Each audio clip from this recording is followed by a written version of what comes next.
मेरे प्यारे देशवासियो, तिसऱ्या फोडाफोडीबद्दल माहिती झालं की नाही?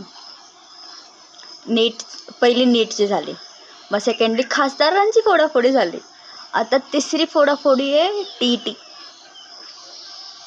भारी ना. आपल्याकडे बोलायला टॉपिक नाही असा विषयच नाही आहे, आपोआप टॉपिक येतात बोलायला. असे कुठं जाऊन शोधायची गरज नाही की बाबा आता कशावरती व्हिडिओ बनवायचा.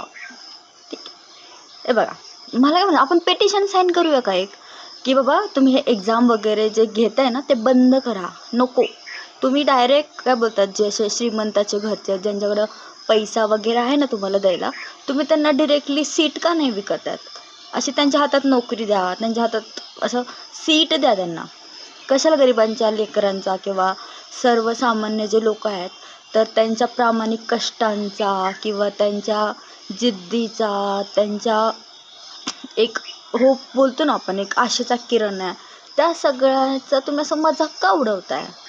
नको, तुम्ही त्यांचा वेळ वाया घालू नका, तुम्ही त्यांचा पैसा वाया घालू नका, नका त्यांच्या भावनांशी नका खेळू. तुम्ही डिरेक्टली ना ते असं सीट आणि नोकरी डायरेक्ट अशी हातात द्या त्यांच्या, काही प्रॉब्लेम नाही. ठीक आहे, ते लोक इतकं कष्ट करतात त्यांचं भविष्य उज्ज्वल करण्यासाठी, म्हणजे फक्त टीच नाही, लाईक जेवढे कॉम्पिटेटिव्ह एक्झाम्स आहेत. आणि हे आता विश्वास तर उडालाच आहे ह्या सगळ्यांवरून, आणि हे सगळीकडे चालतच असणार आहे, फक्त ते आता बाहेर येत नाही आणि ह्याचं आपल्याला समजलं आहे. इतकाच फरक आहे. प्रत्येक देशाची नीव असते सैनिक, शेतकरी आणि शिक्षक. ठीक आहे, हे 3 जे आहेत ना ते तुमचं उज्ज्वल भविष्यासाठी, तुमच्या सुरक्षेसाठी काम करत असतात. सगळ्यात जास्त लक्ष त्यांच्याकडे दिलं पाहिजे, सगळ्यात जास्त गुणवत्ता तुमची तिथं असली पाहिजे. ठीक आहे, विचार करा, जर तुम्ही आता या अशा गोष्टी करून जर बोगस आणि किंवा कमी क्वालिटीचे जर तुम्ही शिक्षक भरती वगैरे करून घेणार असाल भविष्यात किंवा आत्ता, तर मग तुमच्या येणाऱ्या पुढच्या ज्या पिढी आहेत त्यांचं भविष्य काय? त्यांच्यात गुणवत्ता येणार आहे का?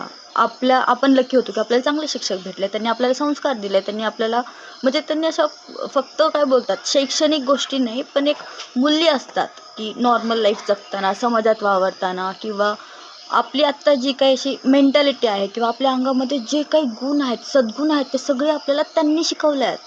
ठीक आहे, त्यांच्यात तेवढं होतं म्हणून ते आपल्याला भेटले. पण इथून पुढे जर आडतच नसणार आहे तर पोरात कुठून येणार आहे?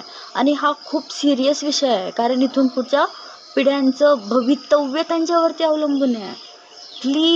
प्लीज पैशांच्या पुढे जाऊन विचार करा, आपल्या देशाच्या गुणवत्तेचा विचार करा. ठीक आहे, आपण असेच महासत्ताक नाही बनणार आहे. सगळीकडे नुसतं भ्रष्टाचार